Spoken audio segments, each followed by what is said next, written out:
اعوذ باللہ من الشیطان الرجیم بسم اللہ الرحمن الرحیم وانکحوا الایام منکم، اور دیکھو اپنی بیواؤں کی شادیاں کر دیا کرو، والصالحین من عبادکم، یہ بھی اب ایک بہت اہم ہے بات۔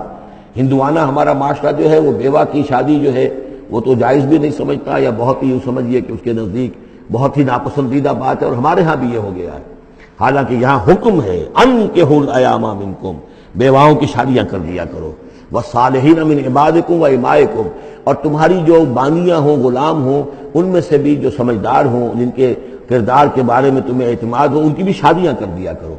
ایک کی کنیز ہے، ایک کا غلام ہے، ان کی شادی ہو جائے۔ اب ظاہر بات ہے وہ کنیز جو ہے اپنے آقا کے، اب اس کے ساتھ وہ تمتع نہیں کر سکے گا، اس لیے کہ اس نے اجازت دے دی ہے کہ اس کی کنیز کی شادی ہو گئی ہے کسی غلام کے ساتھ۔ والصالحین من عبادکم و امائکم ان یکونوا فقراء، اگر وہ فقیر ہوں گے، مہر وغیرہ دینے کی ان کے اندر ہمت نہیں ہے، صلاحیت نہیں ہے، یغنہم اللہ من فضلہ، تو ہو اللہ تعالیٰ ہو سکتا ہے کہ ان کو اپنے فضل سے غنی کر دے۔ واللہ واسع علیم، اللہ واسع بہت سمائی رکھنے والا، کشائش والا، کشادگی والا اور جاننے والا ہے۔ یعنی یہ بھی ہے کہ کسی وقت انسان سوچے کہ اگر میں شادی کروں گا تو وہ بھی اپنی قسمت ساتھ لے کر آئے گی، کیا پتہ کہ میرے اس وقت حالات جو ہیں اگر کچھ خراب بھی ہیں تو اللہ تعالیٰ اس کی قسمت سے، اس کے حوالے سے اللہ تعالیٰ میرے لیے رزق کا دروازہ کھول دے۔ وَلْيَسْتَعْفِفِ الَّذِينَ لَا يَجِدُونَ نِكَاحًا، اور جو لوگ نکاح کی قدرت بالکل نہ رکھتے ہوں، شادی کر ہی نہ سکتے ہوں، کچھ بھی نہ ہو ان کے پاس، نہ کوئی گھر ہو جس میں کہ اپنی بیوی کو رکھ سکیں، نہ کوئی نان نفقے کا سامان ہو، نہ کوئی مہر دے سکیں، وَلْيَسْتَعْفِفْ، تو انہیں چاہیے کہ وہ اپنی عفت کی حفاظت کریں، پوری طریقے سے اپنے اس جو جنسی جذبے کو کنٹرول کریں۔ الذین لا یجدون نکاحا حتی یغنیہم اللہ من فضلہ، یہاں تک کہ اللہ تعالیٰ انہیں اپنے فضل سے غنی کر دے۔ والذین یبتغون الکتاب مما ملکت ایمانکم فکاتبوہم، اور تمہارے غلاموں میں سے جو تمہارے ساتھ چاہیں مکاتبت کرنا۔ یہ مکاتبت کا قاعدہ یہ تھا کہ غلام یہ طے کرتا تھا کہ جناب میں آپ کو اتنے لاکھ درہم دے دوں گا، اتنی مدت کے اندر اندر آپ مجھے آزاد کر دیجئے، تو یہ معاہدہ ہو گیا، اب وہ آزاد ہو گیا۔ لیکن آزادی اسی میں ہے کہ اسے وہ رقم اتنی عرصے کے اندر ادا کرنی ہے، وہ کمائے گا، محنت کرے گا، کوشش کرے گا اور وہ رقم ادا کر دے گا۔ یہ مکاتبت تھی۔ تو جو بھی تمہارے غلاموں میں سے مکاتبت چاہیں، مما ملکت ایمانکم فکاتبوہم، تو یہ مکاتبت کر لیا کرو۔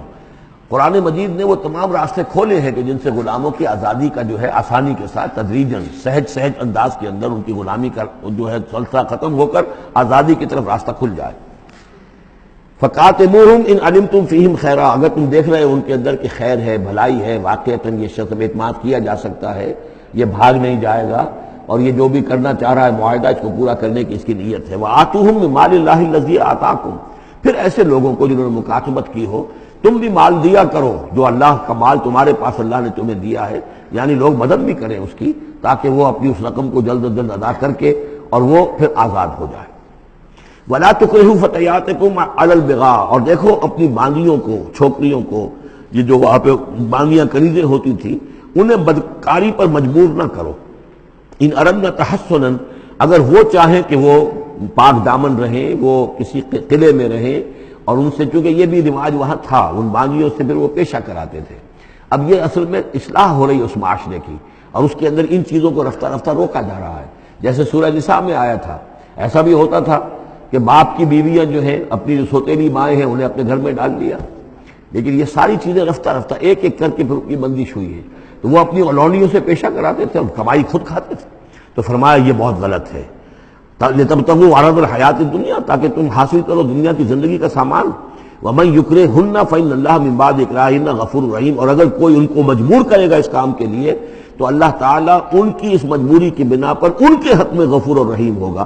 تم پر وبال آئے گا، جو کام یہ غلط کروائے گا وبال اس پر آئے گا۔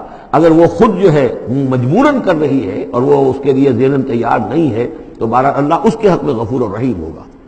وَلَقَدْ أَنزَلْنَا إِلَيْكُمْ آيَاتٍ مُبَيِّنَاتٍ، اور دیکھو ہم نے نازل کر دی ہیں تمہاری جانب یہ روشن آیات، وَمَثَلًا مِّنَ الَّذِينَ خَلَوْا مِن قَبْلِكُمْ، اور وہ ساری باتیں بھی ہم نے بتا دی ہیں کہ جو ان لوگوں میں تھیں جو تم سے پہلے تھے۔